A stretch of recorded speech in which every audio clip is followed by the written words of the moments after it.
part of the show always gets cut out, so say anything you want to say now before we go live. 5, 4, 3, 2, 1, and I think we're live right now. There you go. Hey, what's up? How you all doing? Analog Attack back again for, what are we on? 23. Jesus Christ, episode 23 of What Are You Listening To?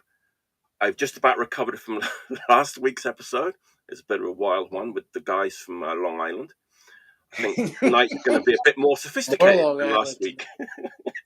And this is all Long Island, then basically. I just realised that actually it's all over again, right? Because Artie, hi, Artie Hyenas, originally from Long Island, right? Yeah. Proud and ashamed. Okay. Mem, good to see you, my friend. Originally from Germany, but been living in Long Island for how many years now? Well, the States since 99 or 98, and Long Island since 2010. So, how do you develop a Long Island accent in 13 years? Yeah, it's crazy. Nah, I grew up speaking. No. Cool. Anthony, native, right? Native Long Islander? Yeah? Yes, native. Very native. Very. You sound like you've had the kind of like, how can I put this? Like, you don't have such a strong an accent as Mem. Oh man, I don't know. Shit. It might be my comes mother. out. It comes in waves. Might It comes be in my waves. mother-in-law. Yeah. The more I have of these, the more my accent starts to bubble up. Go back. Yeah. There you go. All right. Let's get this thing underway. I said episode 23. Let me just do this like housekeeping thing that I got to do before we start. So everybody, you know what to do. Like and subscribe. We've got the chat open. There we go. So if you've got any comments, any questions, put them in the chat. We'll get to them if we've got time. And same as always, we've all got 5 records we're going to talk about. Oh, wow. I only got 3. He keeps saying he doesn't have anything ready. I think he's joking. So yeah, you know, as usual, it's always tough trying to pick 5. I think I've got my 5 down. And as usual, no genre specified. I'm looking forward to everyone's picks. We're going to have a good time talking about 20 records or more. Sometimes I sneak in like a bonus one to, you know, augment my main choice. Anybody's welcome to do that if they want. So let's get going. I'll start. Oh, hang on. We've got a friend from Germany in the house already. There we go. Oh, guten Tag. There you go. Good morning. There you go. Guten Morgen. Yeah, there you go. So I'm going to start. I'll do one. Artie will do one. Mem will do one. Anthony will do one. Then we'll go around 5 times, and let's see what we get. So as usual, I'm going to do my short, sharp shock to kick things off. This one isn't that short, actually. I was listening to it again last night. It's like, Christ, it's kind of a long album, and but you know, I think it kind of fits the bill to start things off. Going to the UK for this one. I'm going to say 2 words. If they mean anything to you, you're a better man than I. Shrub, shrew. These 10 o'clock at night. These are the 2 main guys in this band. And they came from another band called Prophecy of Doom. I don't know if any of you are familiar with Prophecy of Doom. Like a late 80s, 90s UK, like crust, grind, kind of death. Yeah, rings a bell. That's kind of a band. But they have this new band. I'm going to show the record. This new band called Pray You Pray. Ooh, that's a challenging name. It is. It's got like Pray You Pray? Yeah, it's got like the modern U in there, you know. Yeah. Pray You Pray. Okay. This is their second album, I think. Came out in 2001. This has all the things from the UK that we love. Like all the crust, all the grind from the 80s and the 90s, kind of all thrown into this like melting pot of chaos and destruction. And Shrub and Shrew are the 2 like main members. Fake Japanese pressing on this one. You can see the Obi there.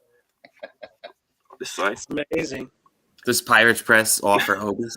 This is what they do, and this is like made in England on, what was it, Boss Tunage Records, which usually does kind of like melodic pop punk usually. So I think what they do is they just send the pressing over to here, and then like Disc Union, whoever, like makes the obies and like slaps them on for the Japanese market. But you know, it's pretty cool. Is it on the right side though? I moved it. Oh, okay. I was Guilty. So you could read it. So you could read Oh, it. we could see the name of the Right band, there. yeah, because otherwise it just completely, happened. it happens. It kind of completely, blocks the name of the band. But yeah, is this a classic? No, but if you're really looking for some of that old like Bolt Thrower, Carcass, Oh, kind of grind, crust, death like mix up, this is kind of what you get. There's also like samples and stuff all the way through it of like US like TV evangelists like going all the way through it. It's Right. got a bit of a weird production. It has that, what do you call it? Incrustrial. oh, You know what Did we're you talking about look here, that up? right? It's like, it's actually a thing apparently. It's like crust with like kind of industrial elements like thrown in. So like, sound like, a little bit like programmed drums, even though they're not programmed. Sounds cool. It's a pretty decent record, yeah. But yeah, and if you like that band, Optimum Wound Profile, which is like like Extreme Noise Terror, okay. that's from the 90s. It kind of That's sounds all. it sounds a bit like that in some places. It's basically old UK crusties playing like death metal and grind. Great. Is what you get with this band. So yeah, that's Yeah. my Cool. short. That's your first pick. That's my first pick. Yeah, All right. Cool. I would like to check that out. I would recommend. It's weird though. This is, I don't know why. This is in like the Disc Union used bins, like tons of them. Like, I don't know what that says about this record, but yeah, this was like $5. Like, it's only just came out. I would read that name and never want to hear it. But I was going to mention the name could be a problem for some people, but they've actually got another the album's called The Omega Kill, which it seems like they have a project now called Omega Kill, which is a better name than Pray You Pray. But what are you going to do? You can't like change the name of the band. So yeah. That's my first pick of the day. Pray You Pray. It's like nothing. I'm gonna grab 2 more records. Go ahead. So I'll be right back. All right. What happened? You just left? He wasn't joking.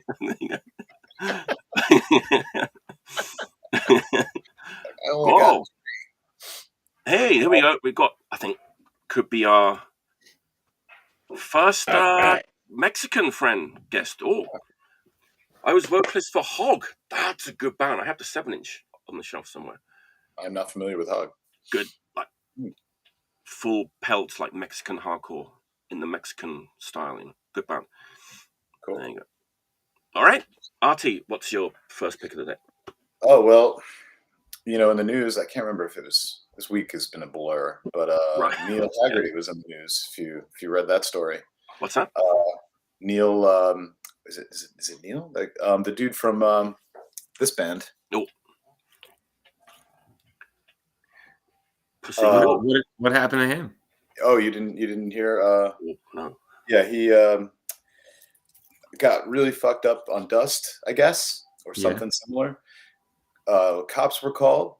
He comes barreling out of his apartment, grabs the cop's badge off of his uniform. Bad idea. Slashes the cop's throat with the badge. Holy fuck! Did he kill him? No, but he killed his career in music. The other dude got killed. Well, that sucks. Yeah, if you Google Neil Haggerty, it'll be the first thing that comes up. And I did see that, but it says like from Royal Trucks. He was in Royal Trucks too, which a band that I'm not super familiar with, but I've always been a Pussy Galore fan. So when I made the connection, and I was like, I got to listen to some Pussy Galore this week, in honor of this hero. But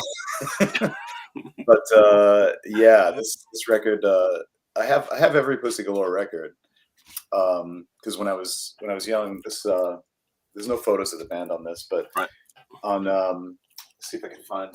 I don't know how familiar you guys are with Pussy Galore. Is that a John Spencer band? Yes, it's John Spencer. That's right, and, that's right. Yeah. Give me a second here. Hold on, I'm right by the P section, as they say. As the kids say today. You got a lot of P's there, Artie. I do. I'm well known for.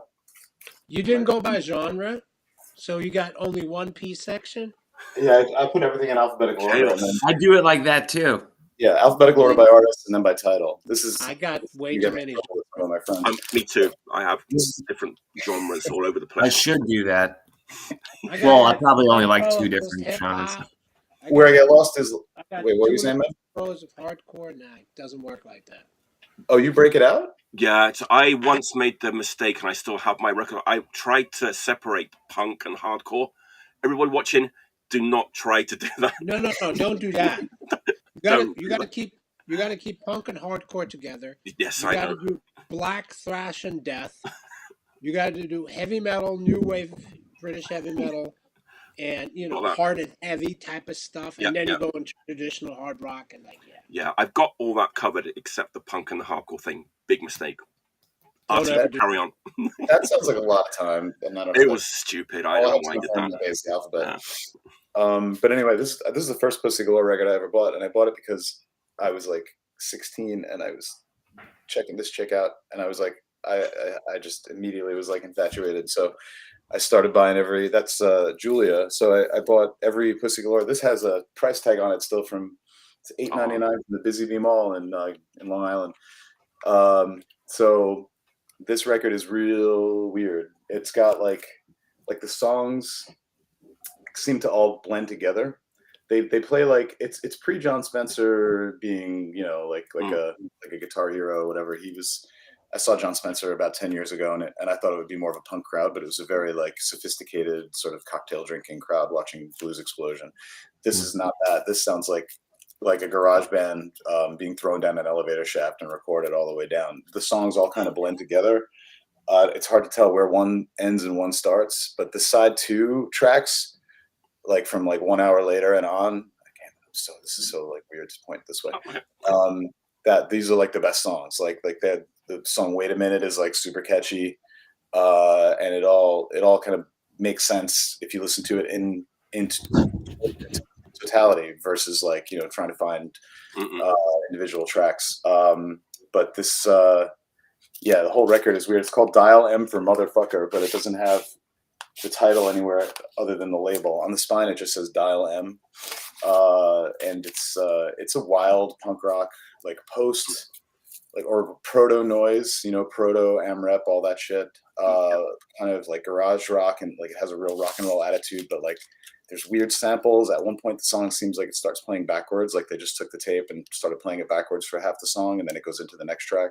So one of the weirdest bands, and always been one of my favorite bands because they're so just bizarre, and yet like you can listen to it and just rock the fuck out. So this dude is just like living, talking the talk and walking the walk, by just attacking police officers at his advanced age. He's got to be at least like 15 years older than me, and he's just living the dream. So yeah, Pussy Galore, Dial M for Motherfucker. I usually don't like to keep the shrink wrap on, but I always have that price tag on there, and it's pretty great to have that from like my youth. Yeah. So nice. That's it. I've got the other one that you showed, the one with the black and white cover. I've definitely that one. This is a compilation of like their early EPs, I think. Okay. It gets kind of confusing. Their whole discography is very, very confusing. But yeah, they have like these songs are pretty weird. They have a song called "You Look Like a Jew." I don't know. The lyrics are like indecipherable. I don't know. Did you like Boss Hog? I did like Boss Hog. Not as much as he's in Boss Hog too, right? He was in Boss. The weird part about that is Christina, who sings for Boss Hog, was like in Pussy Galore for a minute. Oh, it's a different girl. Okay. No. Yeah, this is different. This is Julia. Christina. Yeah.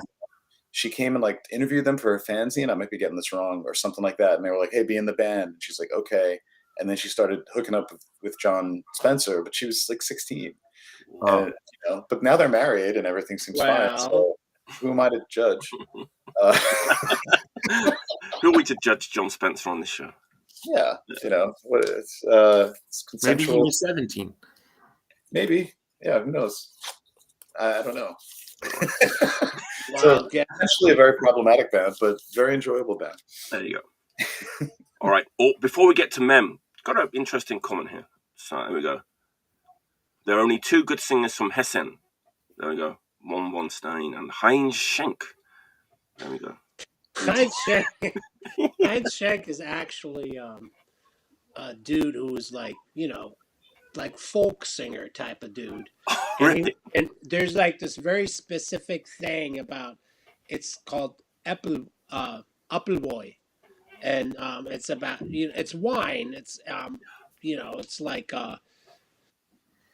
a second grade apple wine. I've had it in Germany, and it wasn't and then you pleasant. get really Yeah. you get really drunk off it. But we drink it. I mean, when I'm over there, when growing up, we used to drink it we'd water it down, and we'll drink it with seltzer.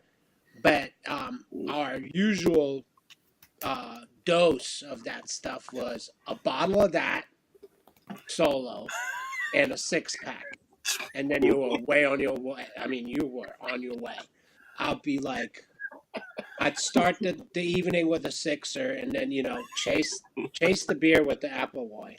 And then by like 12 o'clock, 1 o'clock in the morning, I'd be dead. Pretty good. I definitely remember like having some of the worst hangovers of my life after drinking some of that. Yeah, it's pretty good though. It's good, yeah, very good. Keeps up on you. All right, man, what's your first record For today? For today. All right. So I'm going to just show you guys stuff that I've been listening this whole past week. Cool. So let's start with this Grim Reaper comp. Oh, wow. So it's a compilation that this label does, Buried by Time and Dust. Oh, They do all kinds. They did Witchfinder General. They did this Grim Reaper stuff, and basically it's a live show on one record and demos on the other. And I was really pumped when they announced this, because the dude died, the singer died.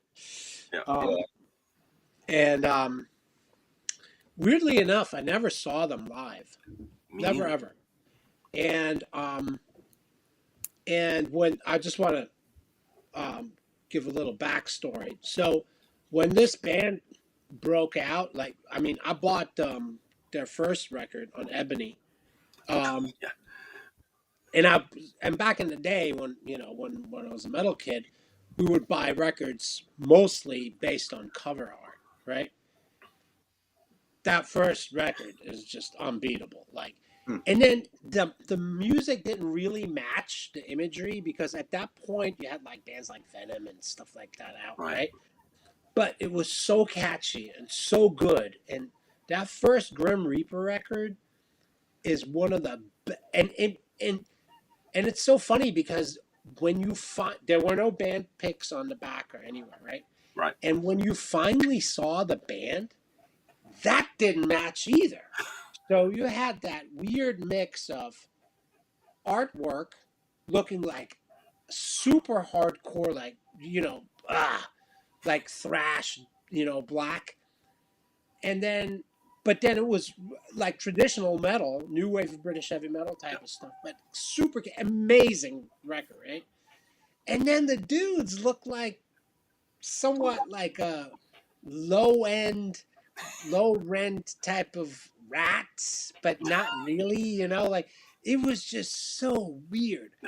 But I must say, that first record, that debut of theirs, had so much magic. The combination of the weird looks of the band, then the album artwork, and then combined with the music, it was just like mind blowing. So when they announced this comp, I was super pumped. It's beautiful. It comes like this is a slipcase actually. Cool. And then you get like two more covers. Oh wow. Nice. Yeah, so it's pretty elaborate. This label knows they do a bang up job.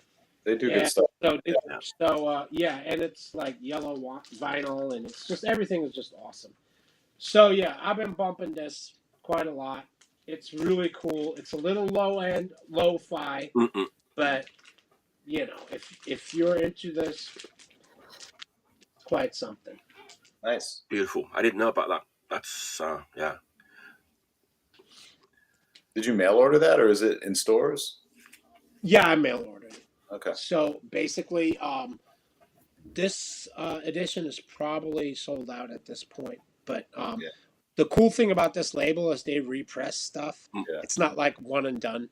Right. And so once they sell out, I'll take a minute, like, 6 months later, you see it again.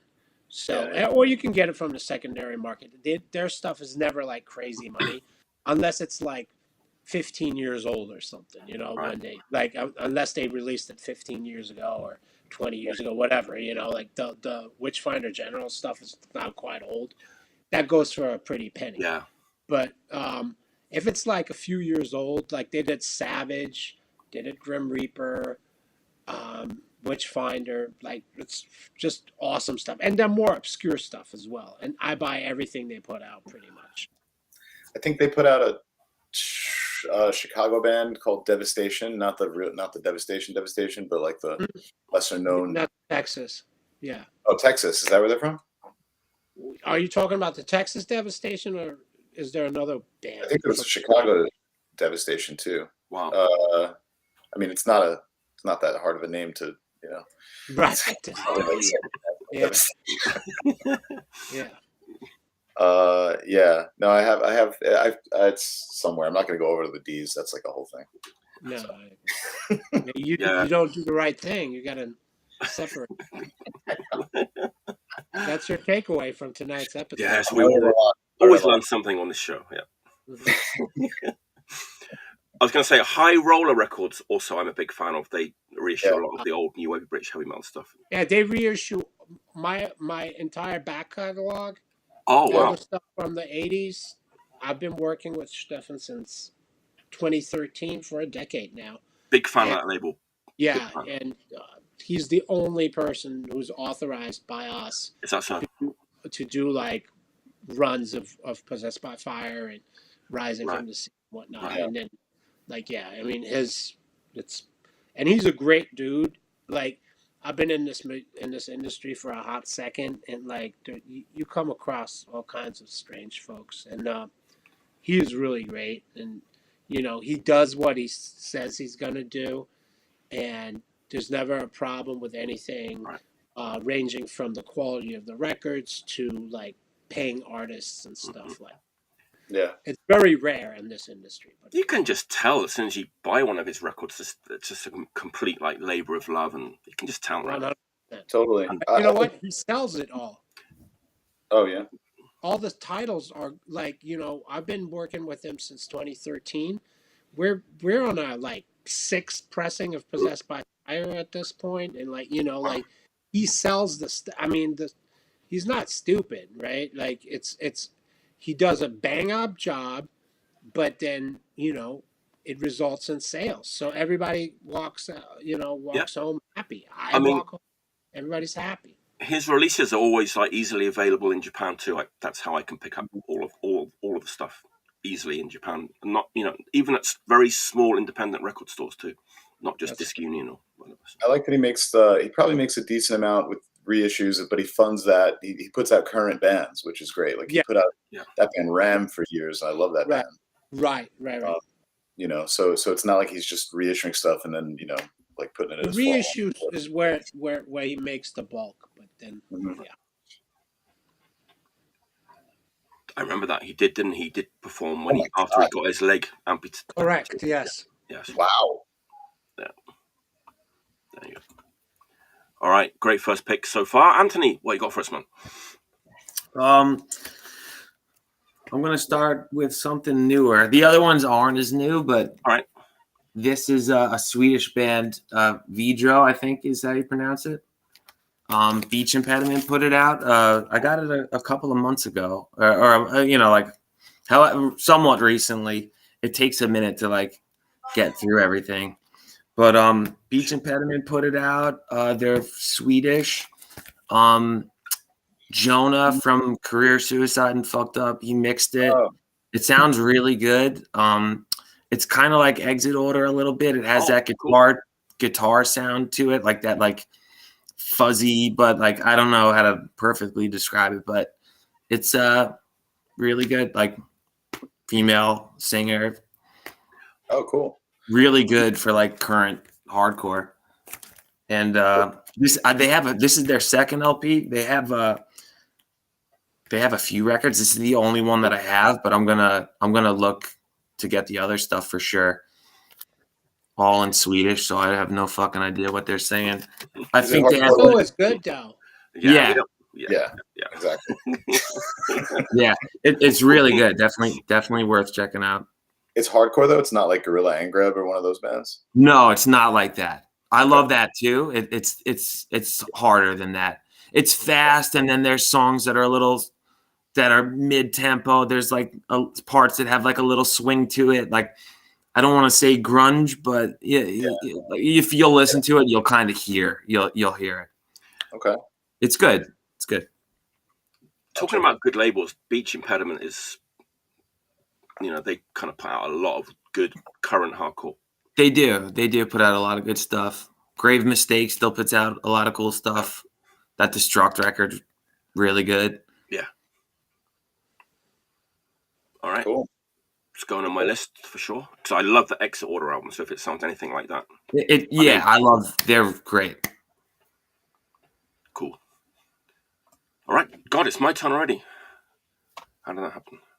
All right. I'm going to go take a complete left turn for my second pick, which is fortunate because the name of the band is No Right Turn. See what I did there?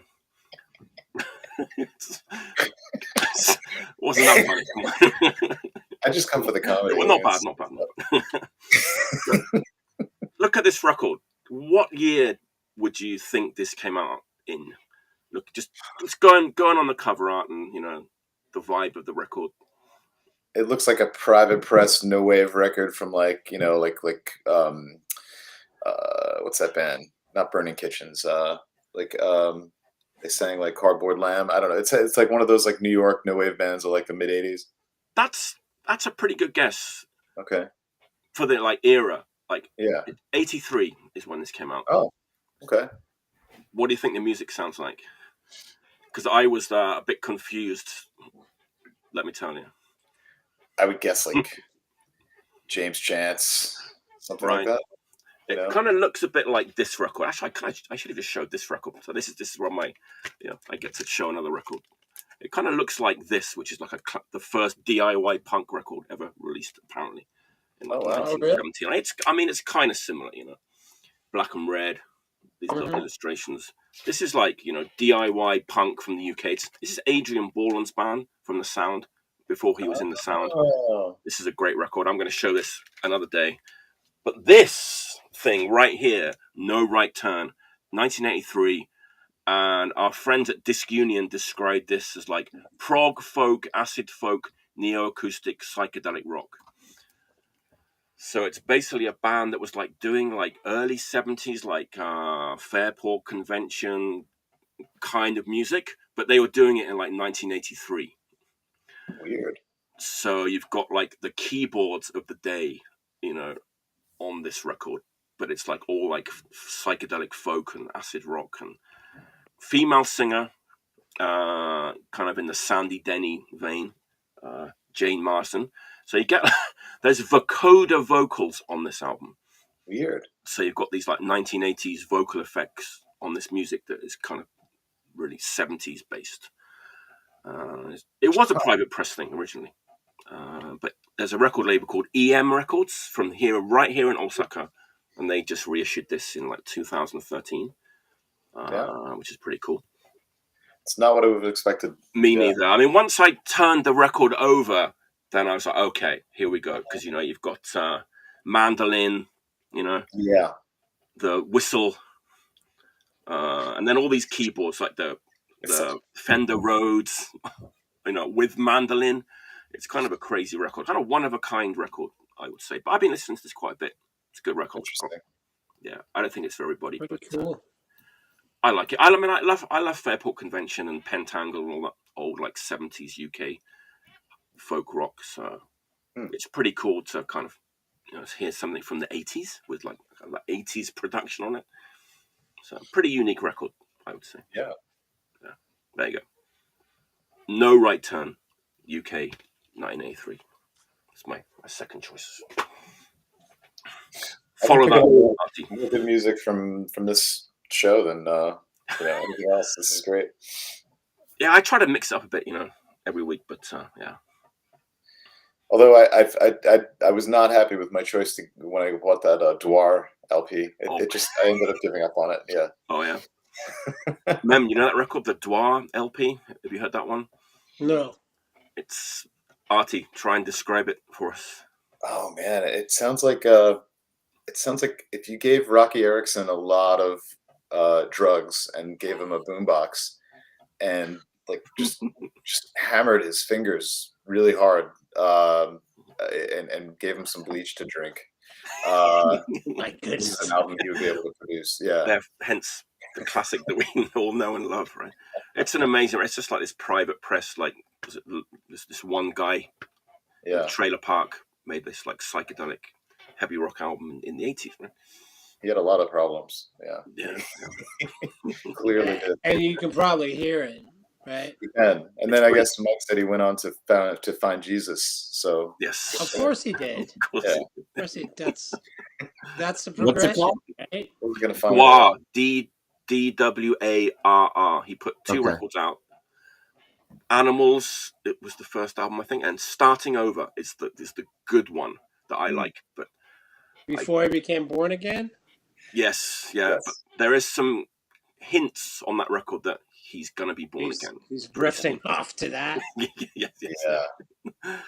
I gave it 3 spins before giving up, but I was like, "Oh yeah, I'm sorry. I'm sorry." No, it's not your fault. It's not your fault. Yeah, I didn't make the record. All right, what's your second pick, Artie? Oh, all right, hold on. Well, since we're talking about female vocalists, my friend turned me onto this recently. Worm. That's a great record. It is. It's interesting. I got the first pressing of that. Mm-hmm. Nice. Yeah, they did it in Germany. I think they pressed like 150 of them. So yeah. He's talented, that kid. Yeah, it's wild. It's 2 people. It's a guy and a girl who sings. It's the $20 spin reissued it. It's called Gloomlord. Yeah, of course it is. And I guess it's funeral doom, which is the genre. So learning a lot about genres that people are making up. Death doom. It's actually it comes with a poster, which I don't know why bands put posters in their records because it's not like I'm going to hang up a poster. But I don't know. Maybe it's just me. I leave everything in the record. Yeah, of course. But it says, let's see, Floridian funeral doom. Oh, and the saddest word in that description is Floridian. So it's really good. It sounds like typical like doom, like just sludge, but then it's got really parts with really aggressive guitars, parts where the drums start hustling like Bolt Thrower, like kind of like it gets moving, but then it quickly slows down again. It's I'd be lying if I said I could pick out a track that was like the best track, because I've listened to it maybe 4 or 5 times, and it's definitely a weird one. It's weirder than any other band of this genre that or the general doom world that I'm aware of. So I'm pretty into it. I guess they just played. My friend said that he saw them. And Faithless. Oh yeah, it's named Faithless. Yeah, they just played their first show, and they've been a band for a couple of years. And they had records out and everything. And yeah, it's just like it's chicks wearing like gauntlets and the hood and all the gear, and it looks wild. The hype sticker says that this record has been second Worm album, grimly remastered by Greg Chandler. So the grimly, he's just like really sad about remastering the record. He's just grimly remastering. I don't know how one goes about mastering with a grimness, but that's what he brought to bear on the Worm record. So yeah, it's a great I don't know if it's a great record, but it's an interesting record. It's holding my attention for the time being. So yeah, worth checking out. I like it a lot. Yeah. They already have like 2 more records out after that. Oh wow. But it's I did not know that. I thought this was the newest one. I didn't even know. no. The newest one is their EP. I've been into this band for a hot second, and it's really good. I really like them. Awesome. I gotta explore more of their stuff then. My friend mentioned it to me, saw the record, and I grabbed it. So that original the original mix of that, it's pretty grimy. Mm-hmm. I don't know how that sounds. Sounds and grimy. then the newest stuff is not as grimy. It's a little more polished, and they got like James Murphy type of like death type of like like really good guitar parts in it, and it's just like they took that direction, polished it, and made it like really like almost catchy to a point. Cool. So it's very, very cool stuff. Interesting. I'll have to check that stuff out.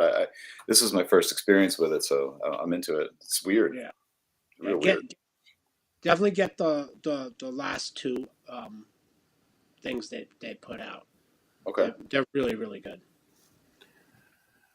Cool. It's real hard to kind of pick. I mean, labels like $20 Spin and Dark Descent. There's so much stuff coming out in the Death Doom and Death Metal and stuff. It's really hard to kind of like know what's good and like what isn't. But I have heard a lot of people talking about Worm, especially. Worm is really good. Yeah, it's a good one, right?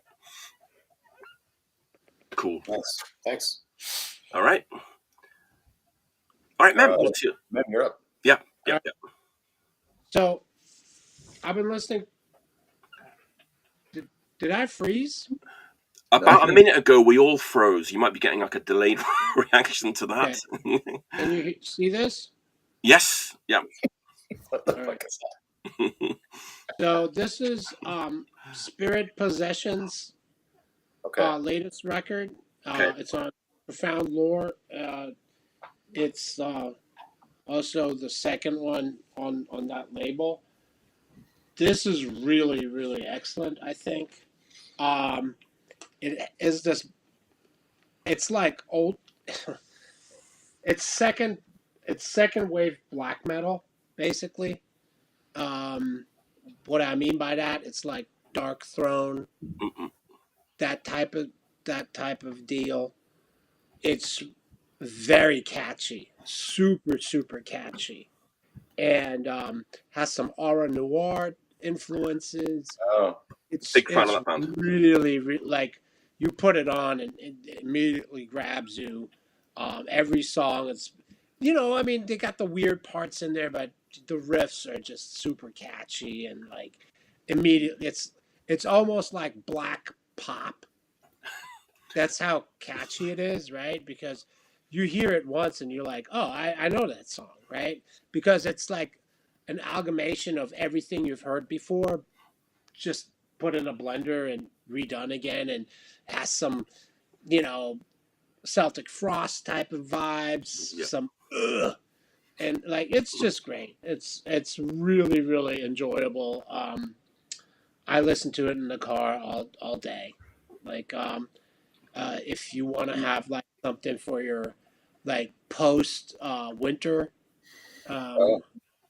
post winter black affair, then I would highly recommend that. It's really, really, and it has some traditional metal on there. Just everything that you like about old Dark Throne, traditional like first wave black metal, which I think is Merciful Fate, Celtic Frost, all that stuff. It's in there. And then just really like I said, aura noir type of like riffing, and it makes for a fun spring listen. Put it this way. I've got the first LP. I like it a lot. I haven't picked it up yet. This is better. Okay, cool. The first one is really, really good. This is catchier. Like this is what now they really are honing in. Mem, I really like that you kept bringing up catchy, because sometimes when I talk about like death metal or death doom or this kind of extreme music and I use the word catchy, people look at me a bit like, what do you mean? But I think it kind of has to be catchy, right? To like, I mean, for me yeah. personally, I need some hooks or some, Right.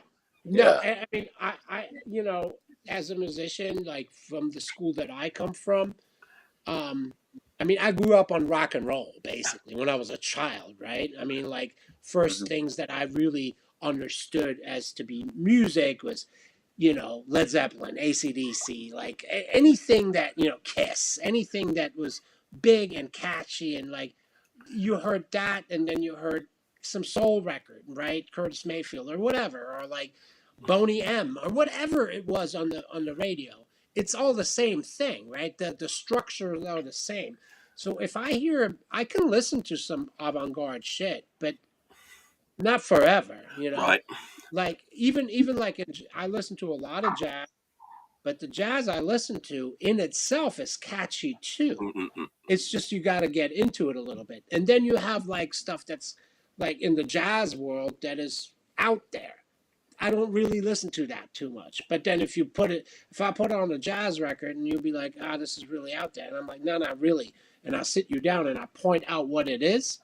Then you'll be like, oh, wow. And I think you can apply that logic to anything in music, whether it's crust, punk, uh, death, anything. If it doesn't have a sort of a hook, Yeah.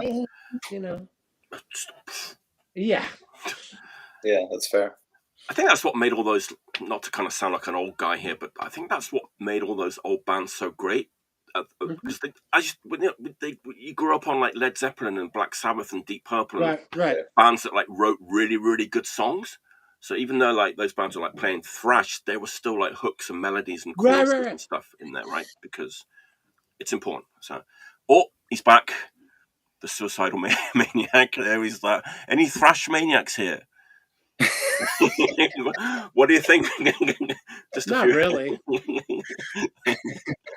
I'm quite sensitive. Only the four of us. I think I get it. He's talking to the people in the chat, but not to us. Okay. Oh, I see. Got it. All right, that's a great pick. That's a good reminder to pick that one up when I hopefully see it in stores over here. Spirit Possession. Oh man, what's the name of the record? It's called Off the Sign. Of the Sign. Of the Sign. It's a confusing cover. What's the band called again? Ridiculous. Spirit Possession. Spirit Possession. Yes. Yeah. But cool. the back is awesome looking.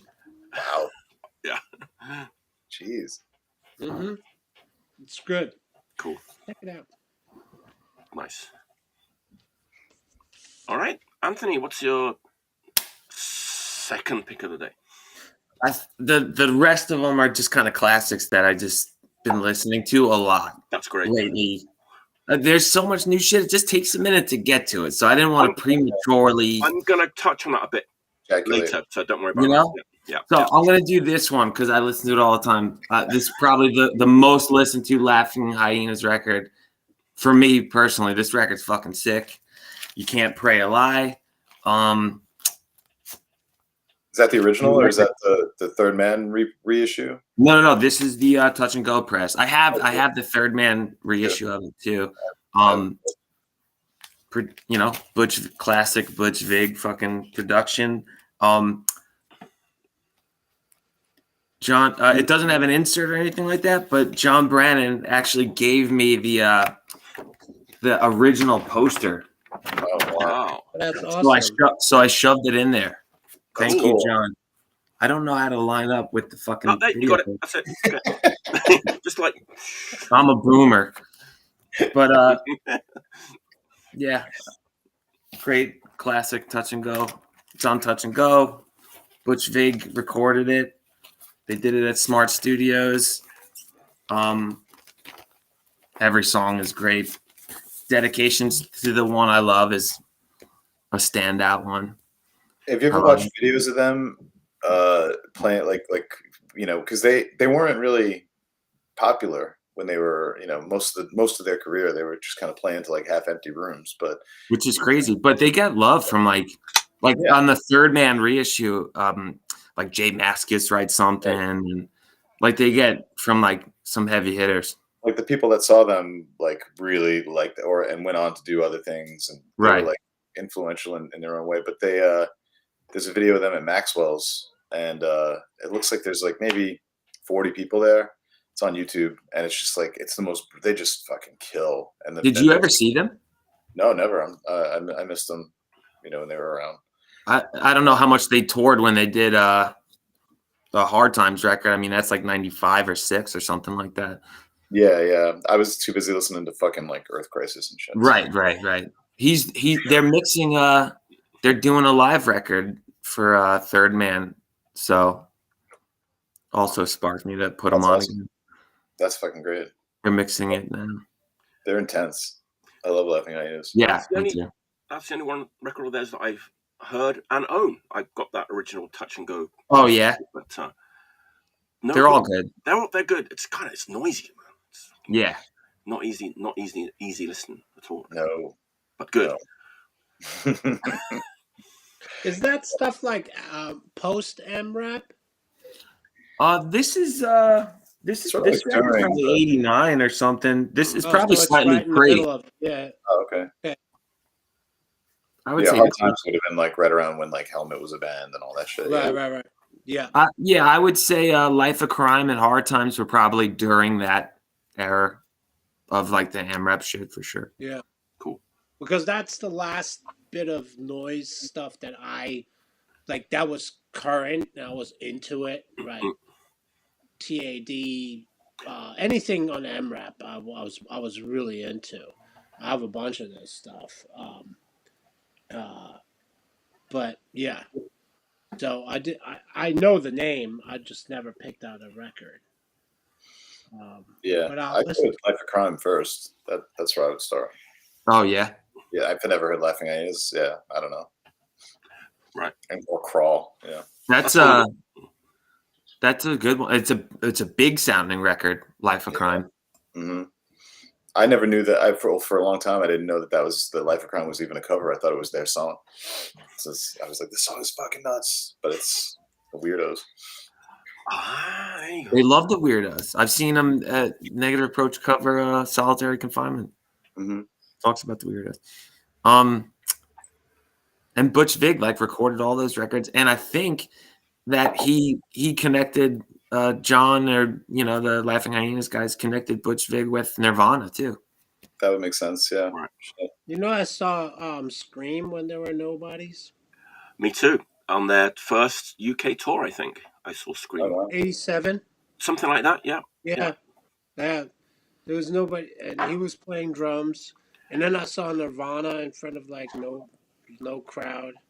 And then the very next year they played in Frankfurt for right after or before Nevermind dropped, and it was like they went from 40 people to sold out 600, and then it was just. But anyway, so, that was a crazy time for music. it was so weird, right? Yeah, so you see, same with Green Day. They would play all the youth centers, like the youth clubs that very first UK tour that they did. Mm-hmm. They kind of stayed at the squat that we had in England. Yeah. That's what I never people when Green Day finally blew up. I thought, man, I've seen this band and come every year, same youth center, same thing, and then I never got mad at them. I'm like, oh, you making millions of dollars? That's awesome. Because I mean, if you go through the ringer like that, just go make your money. If you make $1 billion after doing that, staying at squats a year after, it wasn't 1 year. They would come, there's Green Day again, right? And then all of a sudden, the next thing you see, they're like, oh, we just sold them. We went triple platinum. Really? I think it was literally literally a year later that they kind of blew up, about just a very short period of time. Yeah. Weird. Crazy. All right, round 3. Ding ding. 3 already. 3, yeah. Okay, I'm gonna reel off some names here because these are some classic bands, and they all have a theme. I think Mem might get this, maybe Artie, maybe I don't know about Anthony. Well, let's see. United, Casbah, Shell Shock, Sacrifice, Doom, Jurassic Jade, Ground Zero, Rose, Vietnam, Drastic Gunsmith. I'm drawing a blank. Cool. I know Doom. This is the okay. Those are all bands. I thought you were talking association. Japanese. They're all Japanese bands. And they're all like thrash metal bands from like the late 80s or early 90s.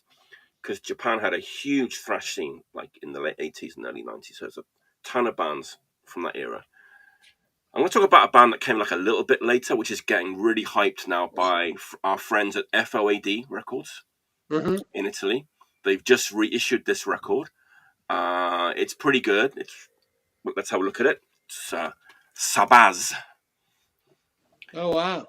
Is the name of the band. Sabazz is the name of the band.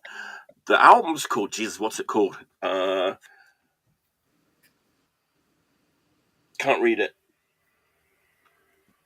That's the name of the album? Speed Death Thrash from Japan. Actually, I wrote it down actually somewhere. Anyway, this came out in 2000 originally on CD only, and then FOED is just reissued it on vinyl for the first time ever. But have you ever met those guys? Yes, but they're awesome. Oh, the FOAD guys? Man, they're very sweet dudes. Very I mean, it's like last month they put out like 5 like Japanese reissues in March. This month they're doing like Italian hardcore reissues, like 5 like old Italian hardcore reissues. But this is like Japanese thrash metal, but a little late to the game, like 2000. That's really late to the game, right? But I mean, my first record was considered late to the game. It was released in 86. So I'm just saying, if you come out with a thrash record in 2000. That's the debut, kind of late to the game. A little bit, right? That's it. The Intolerable Absence of Evil is the name of this record. Wow. The Intolerable Absence of Evil. Okay, but I don't know if I like that. There's no. We like evil, right? We want evil. We don't want. I want to invite evil. Yes, we don't want it to be absent. Right? We want it to be present. But you might have noticed the hype sticker on this is kind of incredibly big. Yes. And there is a reason for that. Oh, is there something under the? Okay. Yeah. So I think they're trying to sell this on this hype sticker, which is it's an all-star band. The drummer is Hiko from Gauze. Oh, really? Yeah. So everyone loves Gauze, right? Japanese hardcore. And then the guitar player is Tomio from Crow and Juntes. He's a very metal guitarist who's from like a hardcore background, but played in a lot of hardcore bands like Juntes and Crow, but has a very metallic guitar tone. But you know what? I love his like guitar tone in Crow and Juntes, but it's a little bit like he's a bit like reserved on this record. He doesn't really kind of go wild like he does as much on the Crow records, which is weird. You'd think this will be his place to go crazy, right? With like face melting solos and stuff. But there is that on here. But I don't know. I think people. It's a lot to live up to. You've got this hype sticker saying Gauze and Crow and all this kind of stuff. So I think people are going to be. They might be disappointed when they hear this record because. Also reminds me of the new Renaissance hype stickers. Remember those? Yeah, they're huge, and then like they were always like purple or lilac. Just really shitty looking hype stickers, but it's so funny. Yeah. Just to go on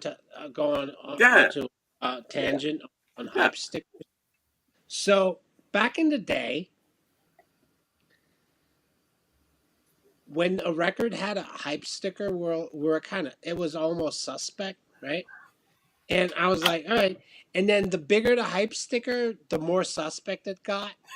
And then like those B and C labels came out with like bigger hype stickers, and you already knew, oh man, this is gonna be cheesy. Fuck. Right. And now when you go back and it's like, wow, I'll pay double the money just to have the freaking hype sticker. Yeah. Right? Like, so it's like, what happened? It's the same as like, I have one of my good friends, he's a Japanese dude from Church of Misery, Tatsu. Oh yeah. Oh wow. And Cool. Tatsu, and we're in a band together, Yeah, like a project, that's right. Yeah. right? And he said the same thing. He said, well, we used to get the Obies and throw them out. Like, we're like, what is this bullshit? And then, yeah. Guilty. and I'm like, I'm paying. I just bought a Sabbath record for like 150 that goes for 500, and it took me literally a decade to find that.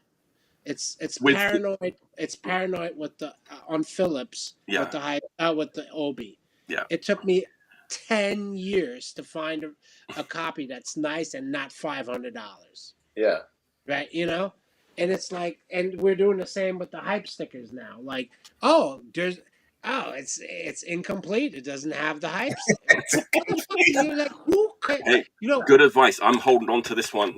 This is my There you retirement fund right here. So there's my tangent. There you go. Yeah, it's funny. I mean, they always do. FOA AD always do hype stickers, but this one they kind of went all out. It's huge, That's with amazing. the ex-members of thing, and I think it'll work.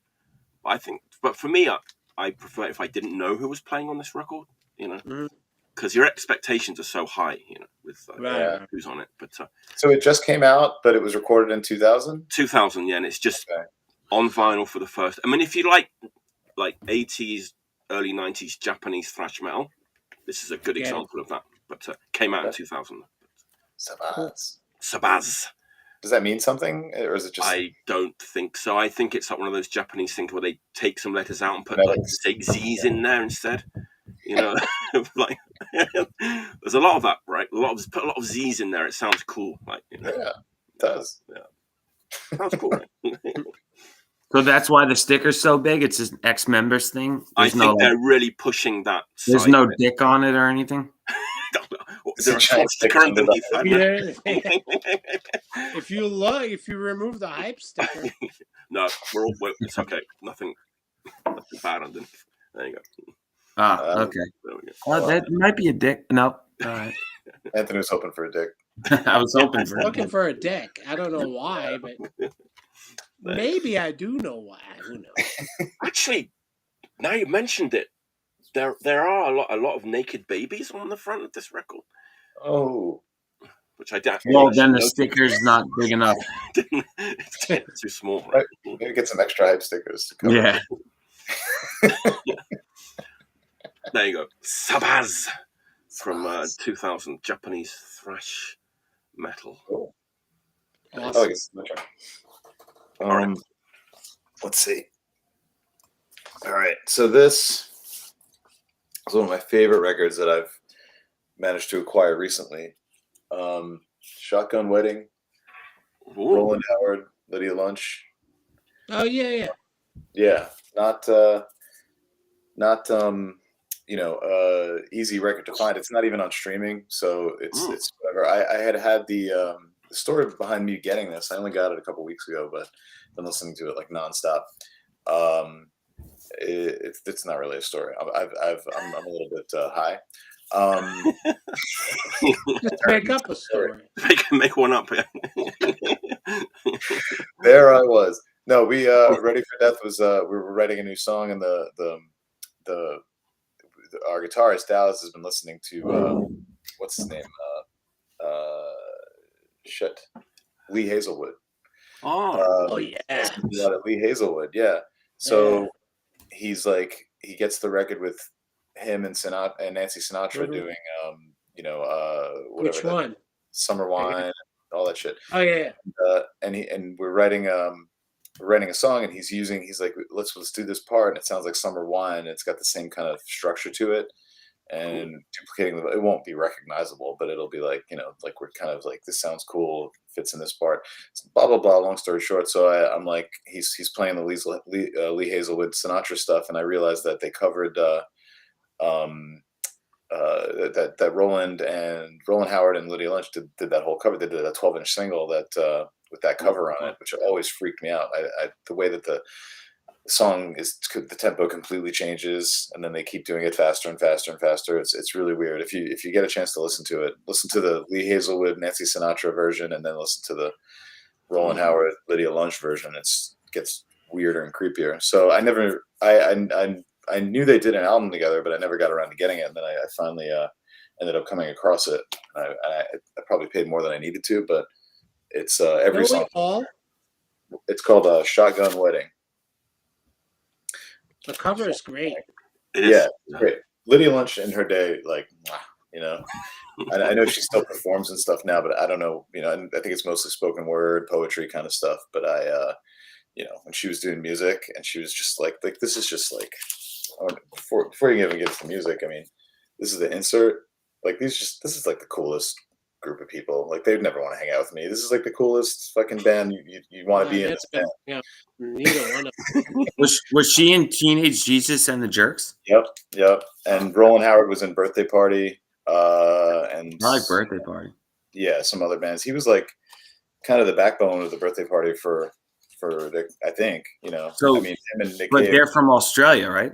he's Australian. Oh, and so they just, all right. Yeah. I mean, we live in a global society now, Tone. Get with it. But they had AOL back then? Got people from Germany talking like they're from Long Island, Japanese man from the UK. Yeah, exactly. It's multicultural. Best age guy in Oakdale. Who saw that coming? Nobody. So yeah, like, they do, the last song on it is an Alice Cooper cover, Black Juju.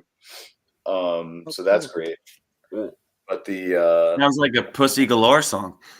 It does. That's what we call a callback. Yeah, that's good. I like that. In My Time of Dying, it's like a gospel, like a traditional gospel song. I guess like Led Zeppelin's done it, some other bands have done it. But Okay. Lydia Lunch, like, just this like syrupy voice over it, and it all sounds really like swampy, really dark, really witchy. But it's rock and roll at the same time. It doesn't get into like, I don't know. It's not boring. It's never boring. It's always just kind of like, what the fuck is going on? Like, if I'm listening to it while I work, I stop every 5 minutes because I'm like, this part is insane. This part's amazing. Like, I want to know the lyrics, and I want to know what's going on. I want to know who's playing on this part.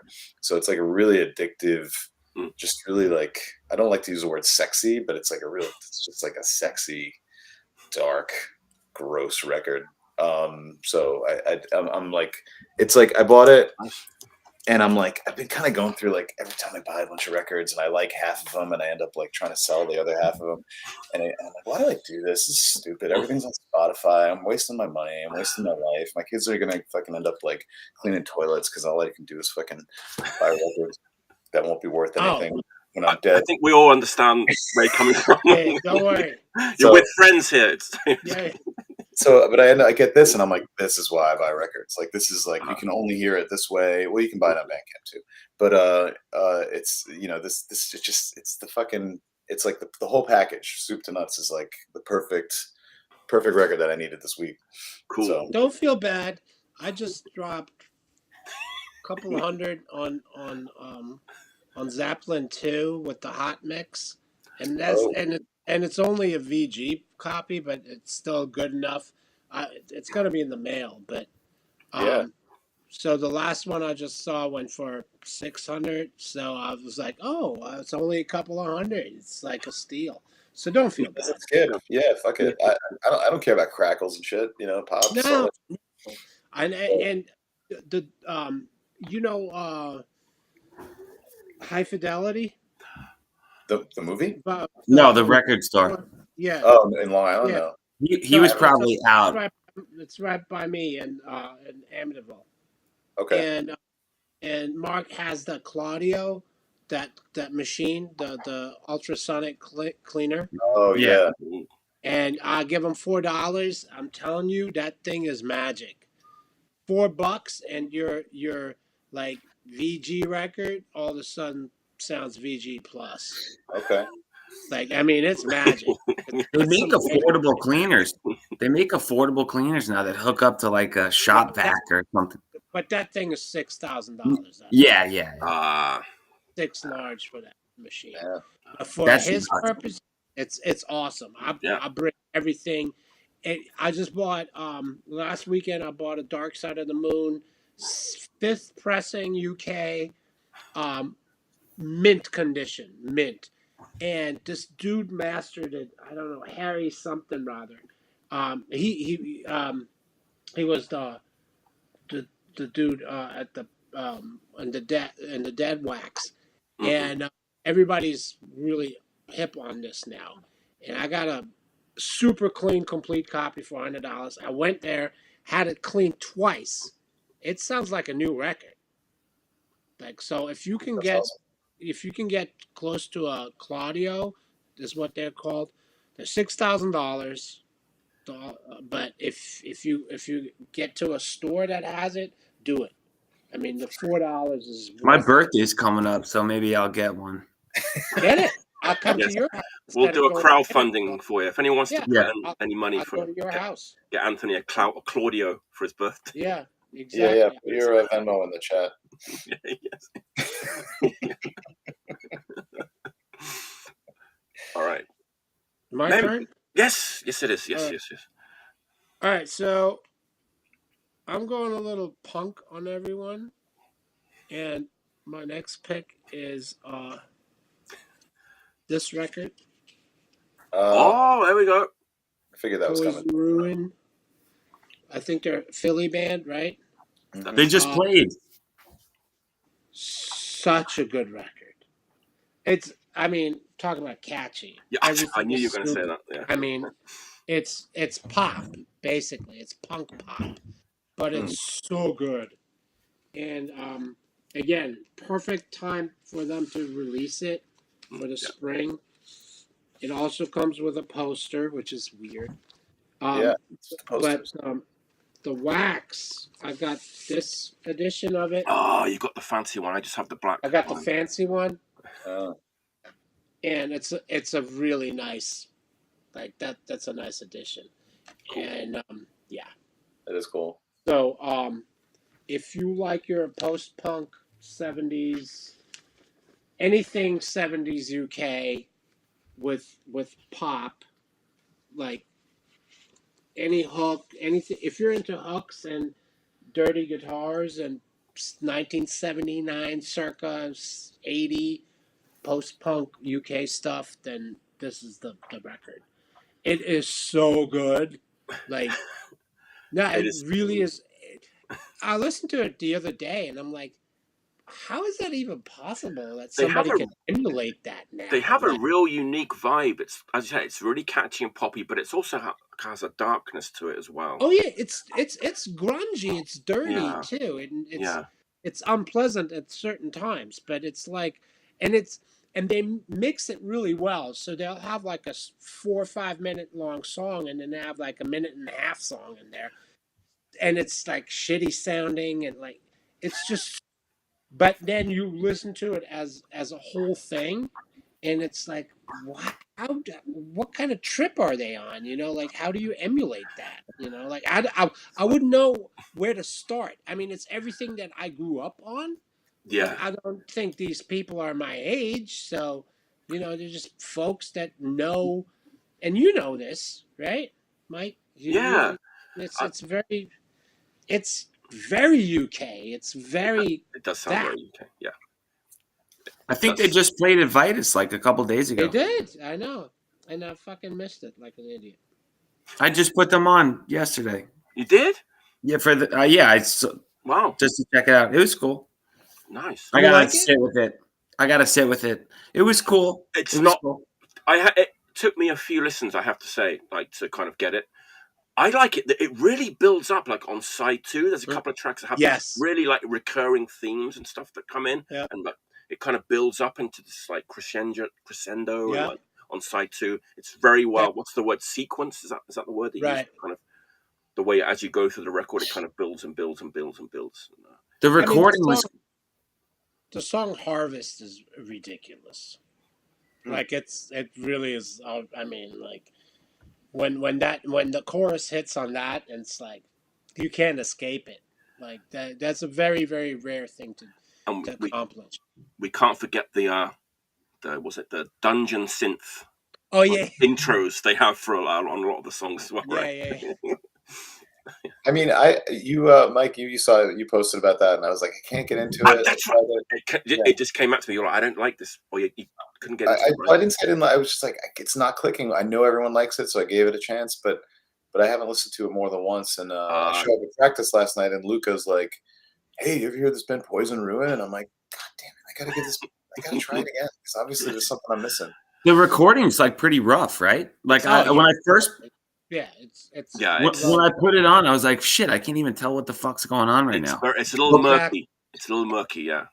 And I like rough shit. I don't just I listen to Turnstile and shit.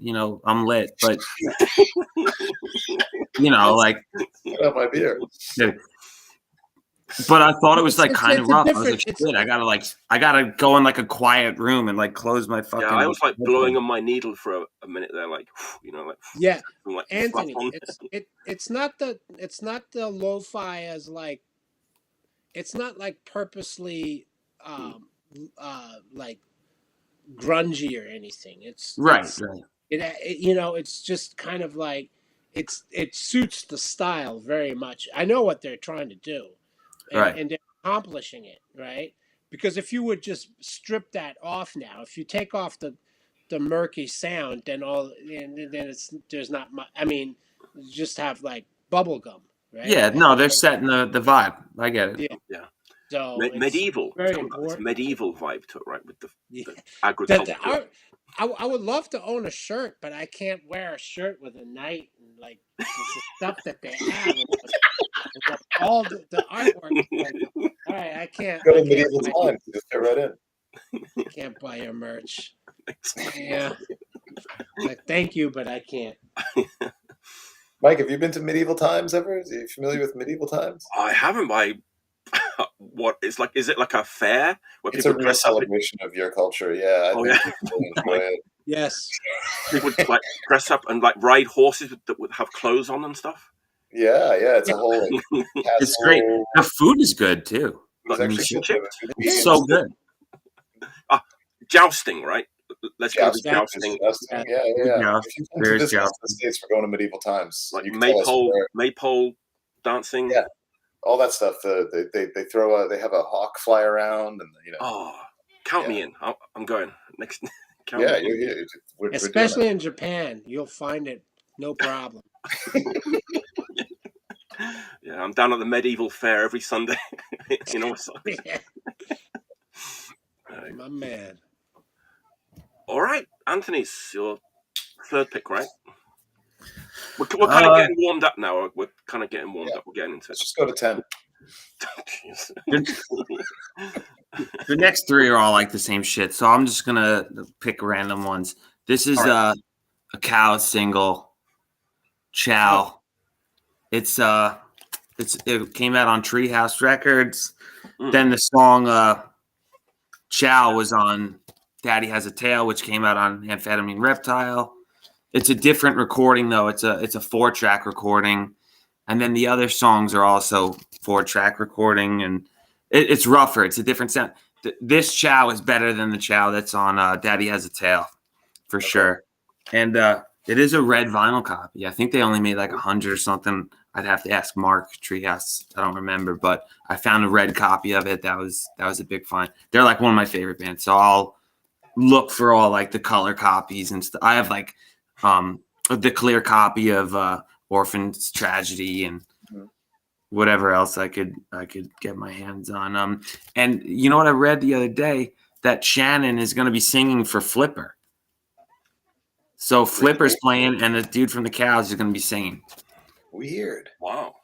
I'm kind of into that. I would totally go see that. Like I've seen Flipper before with the original singer. Yeah. I mean, they did shows at like CV's and maybe North 6, but They came back with David Yao. I never saw that, but I would 100% go see this.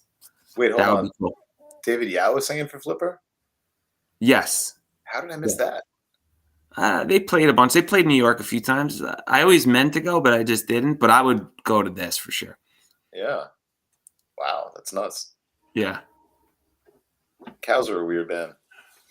You like them? You ever see the Cows? No, I never saw them. No. Man? Too busy listening to Earth Crisis. I think so. I think I saw them on. They had like an MRAP tour. Yes. Yes. I think I saw that tour. I'm pretty sure. Yep. They have the album with a kind of quite frightening cover with the guy like close up to the camera lens. Is that the Cows? The LP.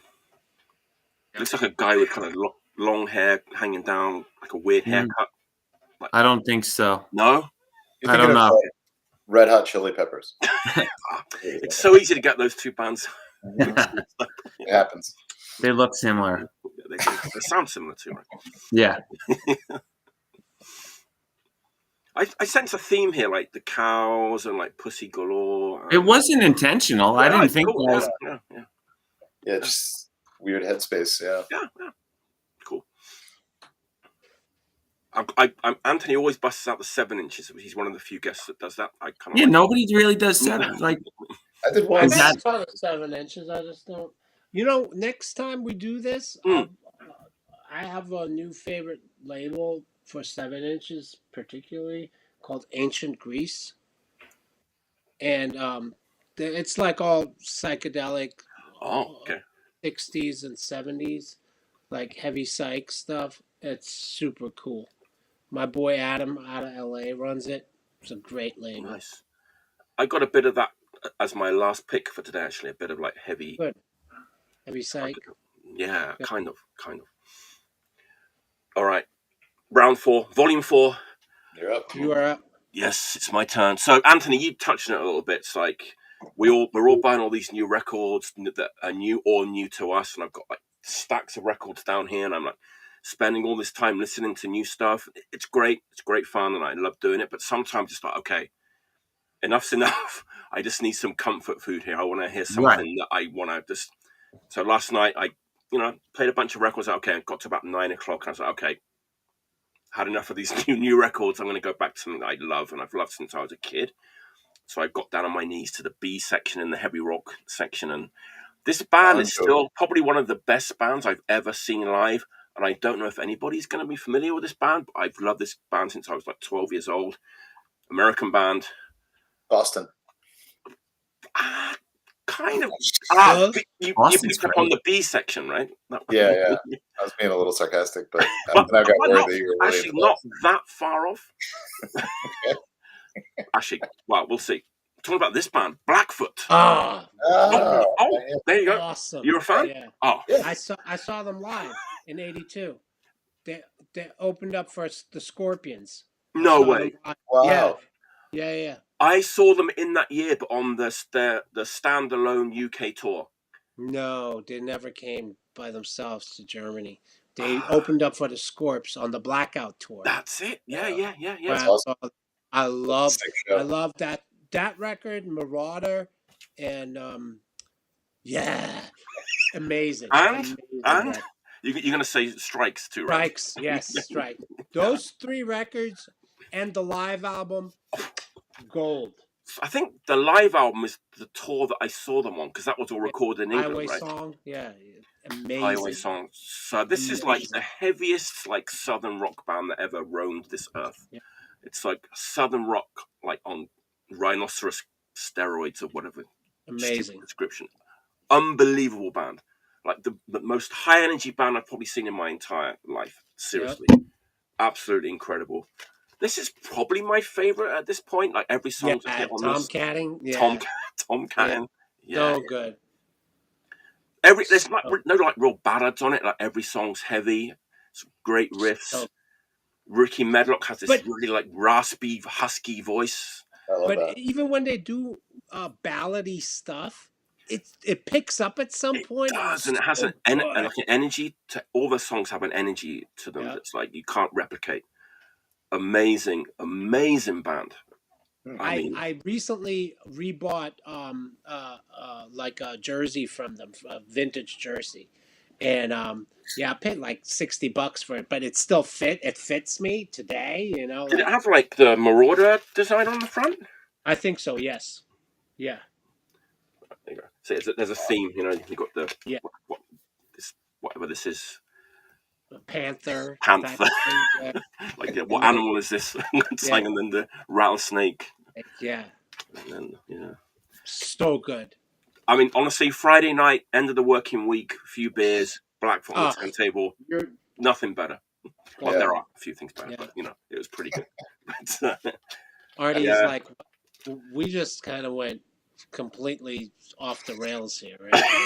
It's like I need to smoke something. I need from the some cows drinks. to Blackfoot is quite a he's like, I was talking about Lydia lunch, and now it's like what? Some southern rock from the early 80s. That's what rules about the show, though. There's no genres, it's just it's fun. It's beautiful. But I know, honestly, like if you can hang with AC/DC, you can hang with Blackfoot. Oh yeah, I never heard Blackfoot. It's so good. These three are just, and they're probably in a dollar bin near you now. Oh, perfect. They're easy to find. Yeah. Ron probably has it. I'll buy it off Ron. Oh yeah, Ron's probably like, I used to hang out with Ron. Yeah, he'll have like multiple copies. Yeah, exactly. I mean, it's almost like heavy metal, especially in Marauder. It's like Marauder is very heavy. Heavy, and like Good Morning is almost thrash, almost. It's real fast, like crazy stuff. I love this band now as much as I did when I was 12, like 13 years old. So what should I put on first? Which one? Either one. I would say Tomcattin or Marauder. Which is that the Panther one? The Panther. What animal? I think it's easier to sort of name them as their animal name. So Panther first. Yeah. I'll check out Panther. Tomcattin. Yeah. Strikes has a few covers on it, like the free cover and like the spirit cover. Yeah. It's a good record. It's a little bit more poppy, a bit more polished. I think Tomcattin is like the grittiest and hardest. Marauder's very heavy. Marauder's heavy, heavy. I mean, for a band that's like southern rock, it's super heavy.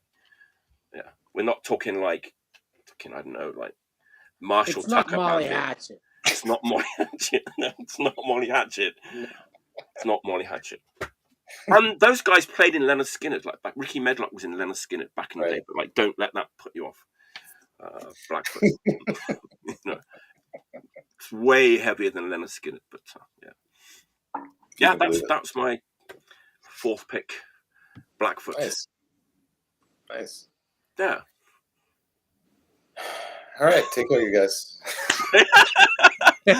Come on, follow up the Panther, my friend. Follow up the Panther. I know it's not a lot of ways to go from there. Hold on, I brought a couple of options. I guess this is what I was listening to. I just drove down to Cincinnati for work from Chicago, and it was a long drive, and I had the urge to listen to this record. A band called Crash. Crash. They're from Korea. Wow. Yeah, this was their first record. I guess they've got a couple out. The album's called Endless Supply of Pain. So if you need pain, they've got like a surplus. They got it. That makes up for the complete absence of evil that I showed earlier. Exactly. Right. Yeah. Supply and demand. But yeah, this is a wild record. I bought it on our honeymoon. My wife and I. That's what you need. I bought it on our honeymoon when we were in Seoul, and I didn't know what it was. I was just like flipping through a record bin because, of course, when you go on your honeymoon, you go record shopping. So I'm flipping through crates, and I pull this out, and I'm like, "What is this?" And the guy's like, doesn't speak English. I don't speak Korean. He's like, clearly telling me that I have to own this because it's a great record. He won't. He's like relentless, and I'm like, and because in my stack is like made in Sepultura, Japanese pressings, Korean pressings, and he's just like, ugh. So I'm like, okay, I'll get it, sure. And surprisingly, it was good. I thought it would just be like it was pretty cheap, but it sounds like Sepultura, 75% Sepultura, like Beneath the Remains, Arise, period Sepultura. Whoa. And 25% Pantera. Oh. There's a little bit of Pantera in there, so be warned. It came out in 1994, so I don't think they could help it. I think they were required by law to include Probably. Pantera riffs. This is them. It's they sing in mostly English. There's a few tracks that are in Korean, and unfortunately, second to most unfortunate thing is they do a cover of "Smoke on the Water," which is not terrible, but it doesn't need to happen. But this song, the second track, side A, is called "No, Nobody Needs to Cover Smoke on the Water." This track's "Dreamer of the Last Dream" is the one that just kept like sticking in my head, and I was driving to Cincinnati, and I'm like, I gotta listen to that record, and it's great for when you're tired of Arise, you're tired of Beneath the Remains, and you don't have the manly, the testosterone to listen to Pantera. This is a good in between place. They put out a few records after this, according to what I've seen, but and I checked them out a little bit on streaming, but they weren't as immediately hard hitting as this one. This one is like pretty good. I don't know if post thrash is a thing, but it's sort of like that early 90s thrash, energy drink, pre-energy drink metal. But it's like it's great driving music. The logo, I was like, oh, this might be like, I don't know, like some sort of like Cancer, like it might be like death thrash, but it's not like that at all. But yeah, it's Crash. Crash from Korea. Endless Supply of Pain. Cool. Does that like on a Korean label? Yeah, it came out on good question. Came out on Garak/Metal Force. So yeah, recorded 1993 in Seoul, October, November 93. Came out in 94. Mm-hmm. Wow. Yeah, you often get like used Korean metal records in the bins over here, but I've not delved into Korean like metal at all. Yeah, I didn't even realize it was a thing. Me neither. Well, until I started seeing these records, in the yeah. They must have been like a big deal for their time, I'm guessing, because I doubt there were many other bands doing that stuff. So I mean, there was really no punk in Korea until like the 90s. Yeah, well, that tracks based on. Right. So it kind of ties in. History, Yeah. Nice. Yep. Cool. All right, Mem, what's your? Before we show this, sorry, Mem, Gianni has done his like top 5 German records. So there we go. Vorkriegsjugend, Exumer. There you go. Eloy Planet, Armandul 2, and Buren, the Club of Gore. Midnight Radio. Scorps didn't even make the top 5? No. It's some weird shit. But he's got my first album on there. Yes, there you go. All right. So, thank you. Sorry about that. Go ahead. All right. So this is a new band that sounds very old. They're from Sweden. Oh. Century. Yeah. They just toured the States. They're on Electric Assault Records. Very cool throwback type of vibe. Very new wave of British heavy metal. But still unique sounding I think they're younger dudes. There's only 2 of them. And I think the guitarist writes and pretty much records everything. Very cool little record. Really like it. Again, very catchy. I'm just on a vibe right now where I'm like, it's spring. I want to like have a good time. Perfect time to have a good time. I got the white tour edition. So yeah, it's I didn't see him live, but anyway, and it's just a fun record all around. Easy listen. If you like anything from Angel Witch to whatever, anything from that time, this is the record. Cool. Like that's easy. A good comparison. Angel Witch. Yeah, I listened to them a few weeks ago, and I didn't think of that. That's yeah. It's so good. It's very easy, very digestible. Mm-hmm. Just fun record. If you don't expect like, wow, I need to be wowed into like, I don't know. It's not King Crimson at all, and so yeah. If you If you're into that, perfect album for the spring. I think it was released like officially released today. So Oh wow. Yeah. I'll check it out. That's weird. I was going to actually pick this record as one of my picks. What is it? The Night Viper LP, also like Oh Swedish yeah, heavy metal. And absolutely. Tom plays in this band, right? Who was in Church of Misery. Yep. Yeah, but I didn't pick this one. So there you go. Wait, where's Century from? Are they from the States? Sweden. From Sweden? Okay. Mm. Yeah. Wow. And there's a lot of heavy metal in Sweden. Oh my! I heard that, but I don't know. Electric Assault's from New York. Yeah, Electric Assault's from Brooklyn.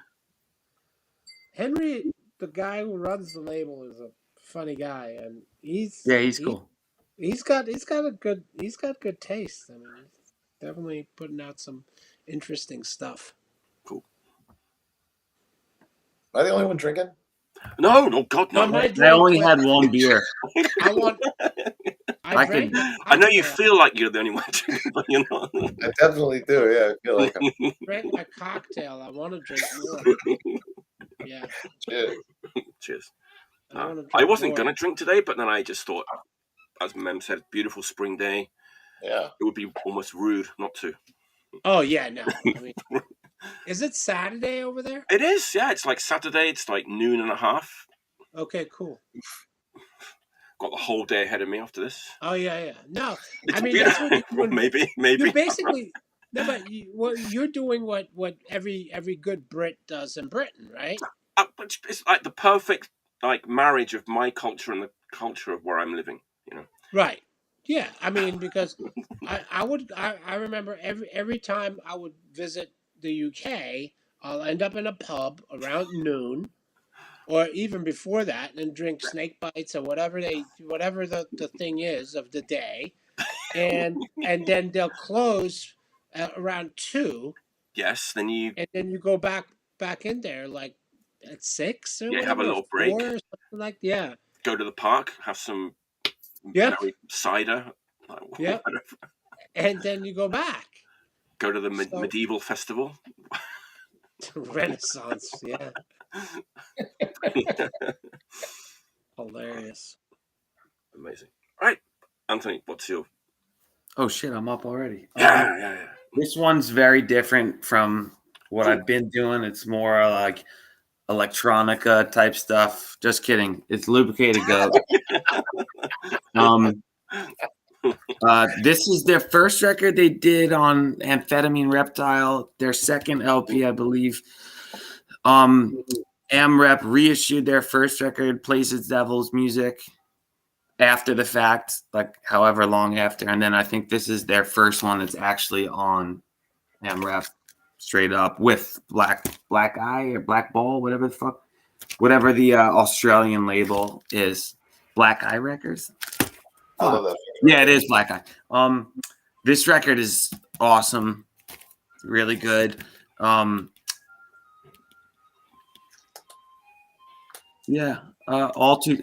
Everything's it's a little different than the first record. It's a little like which song is that one? I can't fucking In the Raw, All Too Sane. In the Raw's the one they did the video for. Yeah. They did a naked video for that one. Yeah.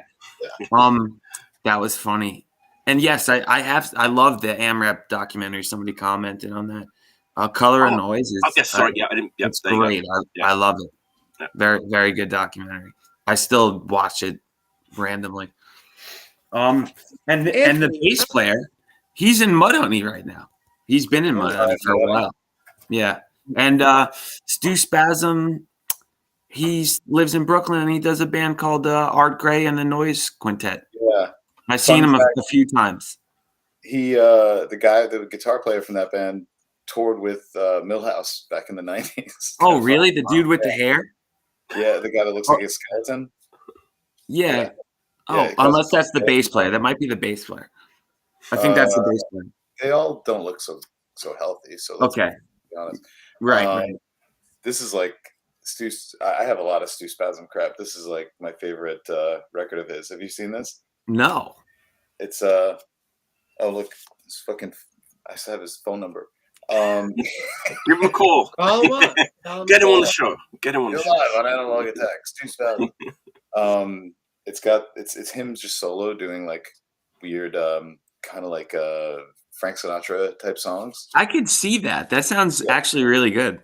But the tracks are side A is Kill Somebody Today, second track is Sexy and Regal, and then side B is Murder Suicide, which is really it's a romantic song. You have to. I'm not going to sing it for you, but Flows in the raw. yeah, it's just him like playing guitar. It's just lovely. So yeah, Stu Spasm, Lubricated Goat is just Genius. like that's a level you got to get on. Wow. Funeral on a Spit. I love it. It's great. That song, Stroke. You know that song? I'm sure I know the song. I don't know offhand. It's the one where it's basically a spoken word with music in the background where he sings about a guy who gets crippled playing football. Is that on Plays the Devil's music? No, it's on the great old ones. That I don't know what it came out originally. It might be on Play. Oh, yeah, that the Reptilian put that one out, right? It's old stuff. It's re-recorded old stuff. Like Nervequake is on it. Like he probably didn't have the rights to it, and then he re-recorded it. They recorded that right by the fucking Lorimer L stop where that bagel shop is. Oh shit! Yeah, it's weird, but it's like a guy who gets crippled and he just dies watching flies fucking on the ceiling, and then he dies of a stroke. He gets crippled when he's a teenager, and then he dies of a stroke when he's like 82. So he spends his whole life. So that's a typical genius stuff. Yes, it's great. It's inspiring. Yes, very. Sorry, I didn't mean to. Oh, no, good. You guys have some good energy tonight.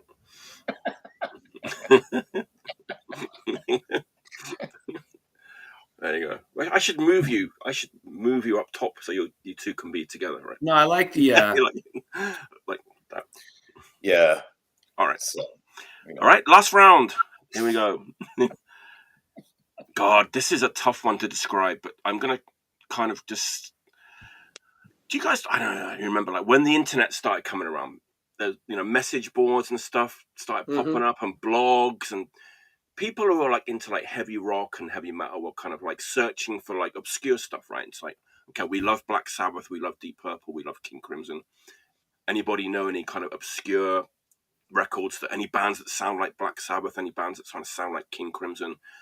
And there was so many suggestions, and there was a lot of misses, but there was also a lot of hits that I discovered from these like message boards and blogs from very, very like obscure records from like the 70s, like heavy records, heavy rock or heavy prog. And I think this one I'm going to show could be the best one from like those like recommendations for like obscure like heavy music from the 70s. I don't know if anyone's familiar with this record, but I love it. And when I bought it, I just played it to death. I couldn't stop playing it. Played it last night again. Wow, this record, T2. Oh, T2. Yeah. That's great. That's a great record. Yeah. Very heavy. T2. It'll all work out in Boomland. Boomland, yeah. Is that an original? That's a good question. It's not. I wish it was. But it's not close to it. But this is actually the Korean pressing. Oh, cool. Yeah, because this Korean label, which is maybe like it's C1 Records, which is like the state-owned like record label in Korea. They somehow managed to kind of buy up or have the rights to the entire like Decca back catalog. Decca in London, yeah. Yeah, that's right. So they've managed to reissue like a lot of this old like Decca stuff. Beautiful pressings, really nice sounding pressings. This has like an extra track on it. It's not credited. I'll try to get that. It's really cool. Yeah, it's like, there you go. It's 3-piece. This has like all the music like from the early 70s. So you've got some super heavy like Black Sabbath like heaviness. Then you've got like the prog side, some later stuff, some more ethereal stuff. You've got like a 21-minute song on side 2, which is just a complete like freak out, but it's also catchy going back to the C word. Great. It's a really good record. It's an absolutely incredible record, and it's just, I remember I can pinpoint exactly when I bought this record because Artie knows this. We used to be on this message board. Oh, I don't know if you were still on there, but no, no. yeah. But I posted about this record like the day after I got it and was kind of going crazy about how good it was, and a lot of people went out and bought it because I was like, I was nuts for this record. It was 2011. I bought it January 2011. I found this record in the Disc Union in Tokyo, and I didn't know what it was. It was on. I saw it was on Decca. The description sounded cool, and I was just like completely blown away by it. Amazing records. It's really and there's a song on here called "No More White Horses," which could be one of the best songs ever written. Really? It just builds, and it's super heavy. It's very emotional. I've actually cried listening to this song after I've had a few too many beers. It's just an incredible record. It's an absolute classic, in my opinion, up there with the best of anything from the 70s. It's like up there with Blue Cheer. It's like everything that anything you like from the heavy psych, that 70s, late 60s, early 70s. Yeah, I mean it's a real that. I just went to saw my boy Joe. He works at Needle and Groove. He bought that Truth and Janie. Oh, okay. Yeah. He bought an original. Oh.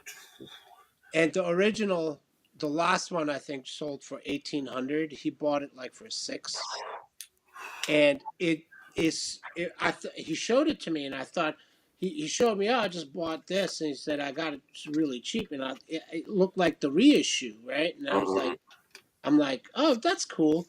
And he's like, no, it's an original. I was like, what? Wow. It was so pristine, amazing.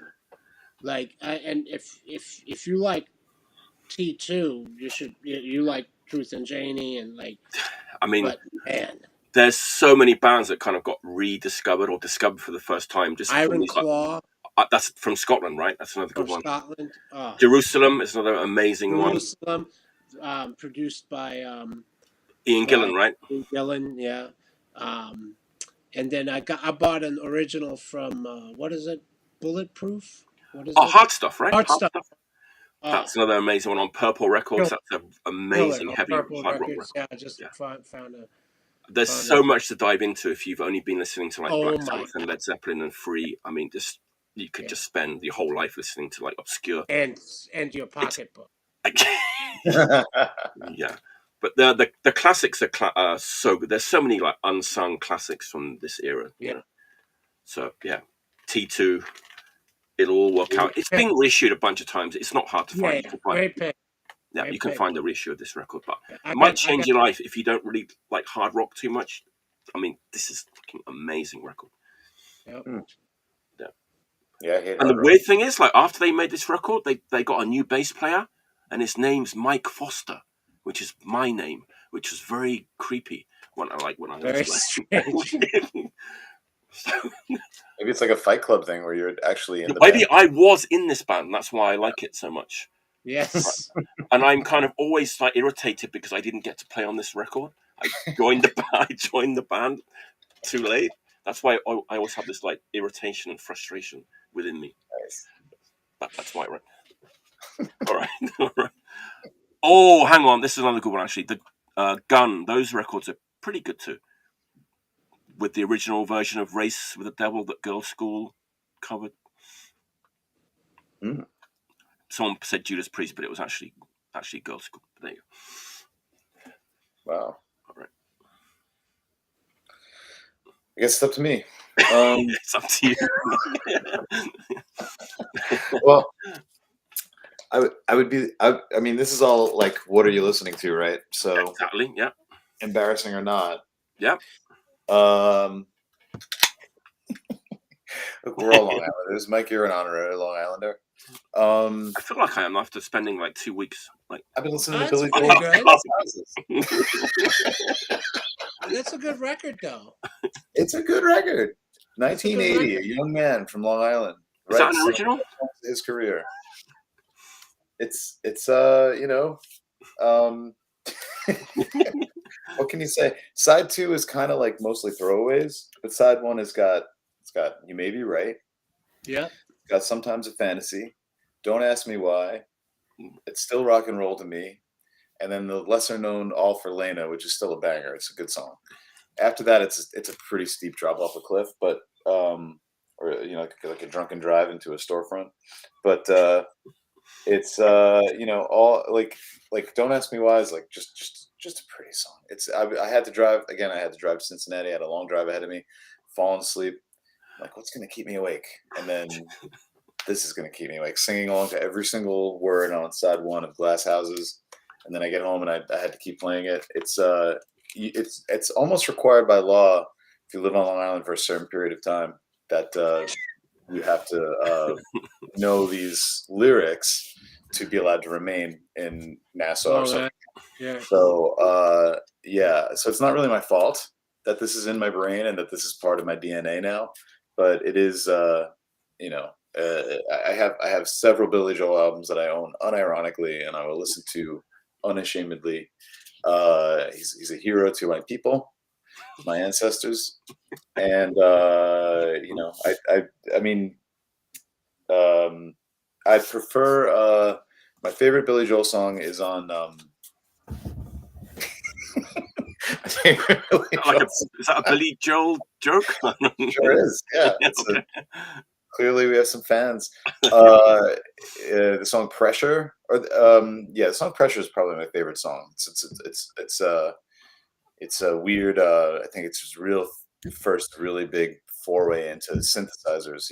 This whole record, Glass Houses, is kind of his a little bit of his whiny railing against punk and new wave, which was sort of on the ascent. And he was sort of saying, still rock and roll to me, like. I'll always be a rock and roller, even though this was his first hard rock album. Before that, he was making piano ballads about, jerking off. Have you ever seen the documentary about his the dudes that played for him? No. Oh, I've heard about it. I've heard Do they hate him? Does not make him look too good. No, not at all. I would like to see that. Yeah, it's really good. Yeah. I've been listening to a lot of Glass Houses. But I have a theory that at least half of Billy Joel's songs, you replace the piano with a jangly guitar, and you give him an English accent, and you can convince people that they're Smith songs. That's my theory. I think Marcy and Billy Joel are closer than anyone would like to admit. Catchy in songwriting. Yeah. Wasn't he in like some heavy prog band before? It's like a glammy proggy band called Attila. That's it. Yeah, it's kind of unlistenable. It's not really memorable, but it's interesting. But yeah, I wouldn't seek that out necessarily. I would stick with Glass House. I totally respect your judgment if you don't want to have me back on the show after that. But hey, I'm the guy who's like shown ELO. ELO's a bit better than. ELO is amazing. Bottom. Yeah, I don't think anybody has picked anything comparable to Billy Joel. So I apologize. I don't know. I'll go through the archives. Mike, ELO is amazing. Yeah, I love ELO, but people were a bit confused. I think when I showed an ELO album one time. They shouldn't be. They shouldn't be. No, great band here. Yeah, as is Billy Joel. Uptown Girl, that was a big hit in the UK. Oh, that was on Innocent Man. Which oh shit, that's pulls out those records. Is that like an expensive reissue? No, this is the first. It's still it's still in its original shrink with the hype sticker. With the hype sticker on it. Oh, yeah, not very expensive.